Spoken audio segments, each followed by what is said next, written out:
நடிகர் ரஜினிகாந்தின் மனைவி லதா ரஜினிகாந்த் மக்கள் மேடை என்னும் இயக்கத்தை தொடங்கியிருக்கிறார். இது குறித்து அவர் வெளியிட்டுள்ள வீடியோவில், மக்கள் மேடை என்ற இயக்கத்தை தொடங்குகிறோம். இந்த மாநிலத்திற்காக வேலை செய்ய நினைக்கும் அத்தனை பேரும் ஒன்றாக சேரலாம். ஒன்றாக சேர்ந்து எங்களை தொடர்பு கொண்டு ஒரு பெரும் மக்கள் சேவையாக, மக்கள் சக்தியாக உருவாக்கி இந்த மாநிலத்திற்கு பல நன்மைகளை செய்ய முன்வருவாங்கள். ஒன்றாக சேருவோம், ஆக்கப்பூர்வமான காரியங்களை செய்வோம். மக்கள் மேடை இயக்கத்தில் சாமானிய மக்கள் அனைவரும் இணையலாம். நல்ல சிந்தனையும் நாட்டுக்கு வேலை செய்யும் மனமும் உள்ள அனைவரும் எங்களை தொடர்பு கொள்ளலாம்.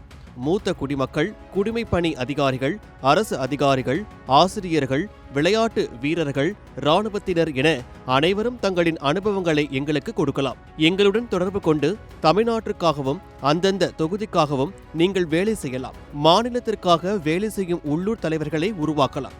எனவே அனைவரும் இந்த இயக்கத்தில் இணைய வேண்டும் என தெரிவித்துள்ளார். இதை பார்த்த பலரும் அண்ணாமலைக்கு போட்டியாக மக்கள் மேடை இயக்கத்தை ரஜினிகாந்த் தொடங்கி இருக்கிறாரா என்று சமூக வலைதளங்களில் கேள்வி எழுப்பி வருகின்றனர். இந்நிலையில் லதா இந்த இயக்கத்தை எப்போது தொடங்கினார் என்பது குறித்து புதிய தகவல் வெளியாகியிருக்கிறது. அதன்படி கடந்த மார்ச் 7ஆம் தேதி சென்னை வள்ளுவர் கோட்டத்தில் இந்த மக்கள் மேடை இயக்கத்தை லதா ரஜினிகாந்த் அதிகாரப்பூர்வமாக தொடங்கியிருக்கிறார். இதனை அவர் தனது சமூக வலைதள பக்கத்திலும் பதிவிட்டிருக்கிறார் என்பது குறிப்பிடத்தக்கது.